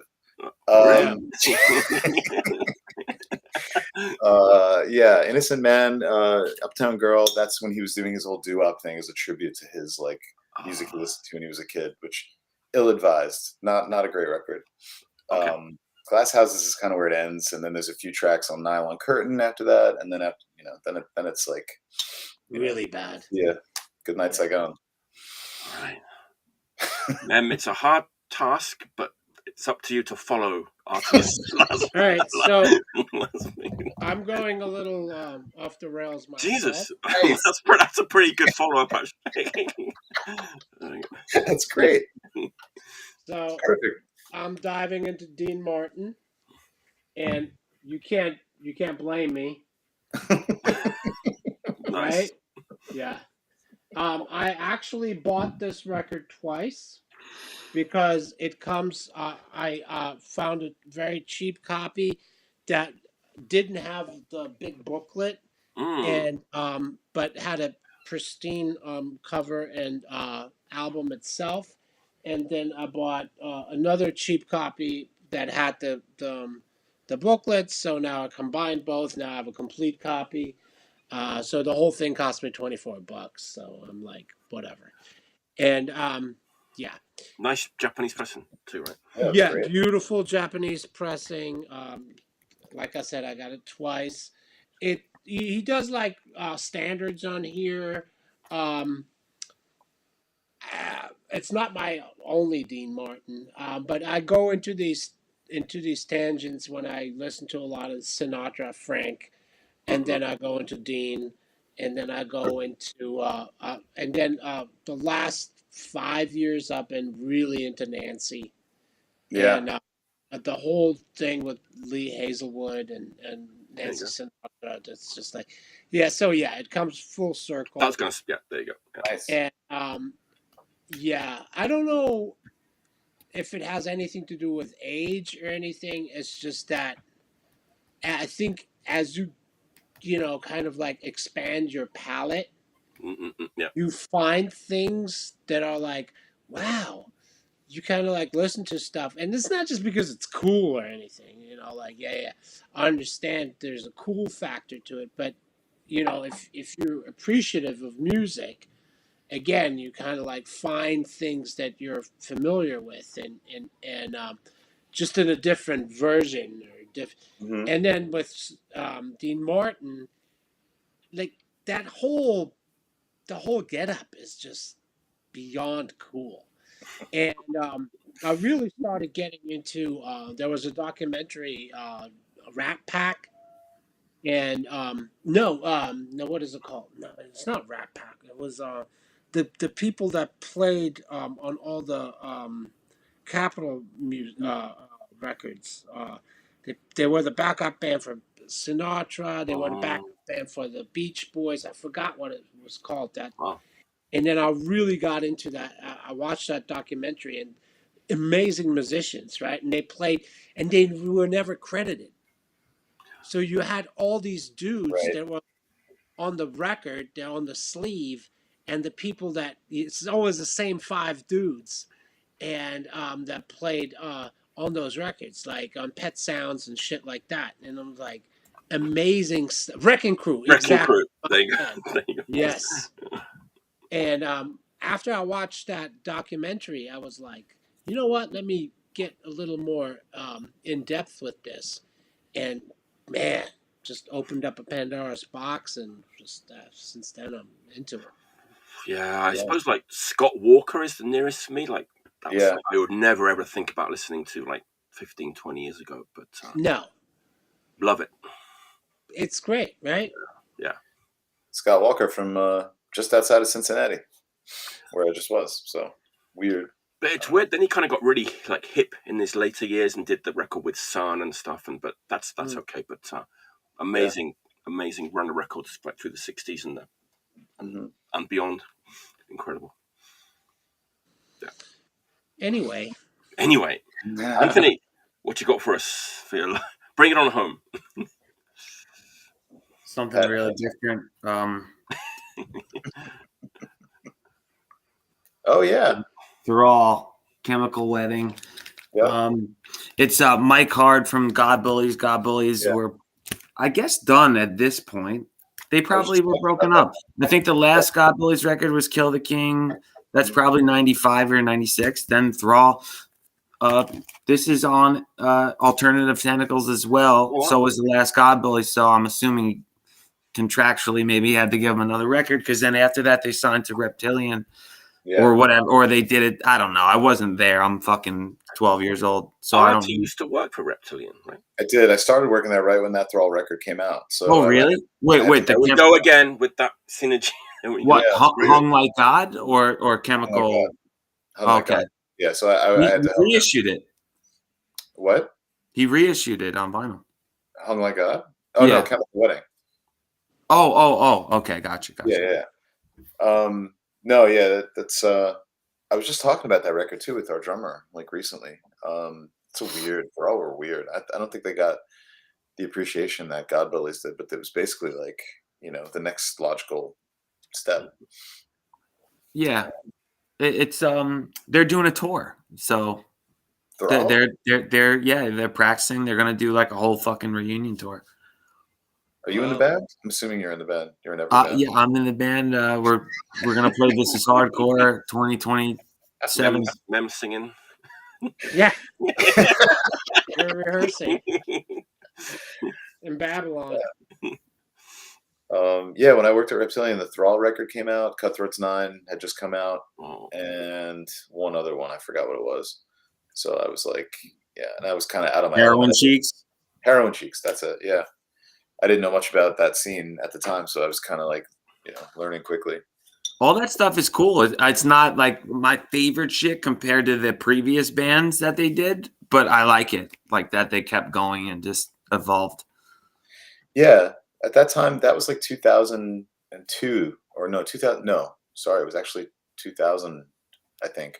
And I moved down there, and I was just getting all I listened to was hardcore, and like I was in a few other cool things and obscure things and whatever. But Billy Joel started working at that store, and he was putting out those records, and he had his whole store was filled with that stuff. I just took my pay home in records, and just like consumed it voraciously. So yeah, Thrall was one of those bands, and God Billies. Mike Hard's a fucking whack job. Yeah, like I can't wait to see them, and like I'll go and bother him or say hello and see what happens. Yeah, like him in the AmRep documentary is pretty crazy. I still haven't seen that either. Oh, you have to see it. It's sick. It's great. I gotta watch the AmRep and the Billy Joel documentary. Okay, I gotta watch the Billy Joel one too. I want to watch that too. Watch that Wrecking Crew one too. Oh, there you go. There's another. Oh, okay. There's three recommendations for everybody. Yeah. Documentary wise. I was gonna be thrilled to be watching these with me.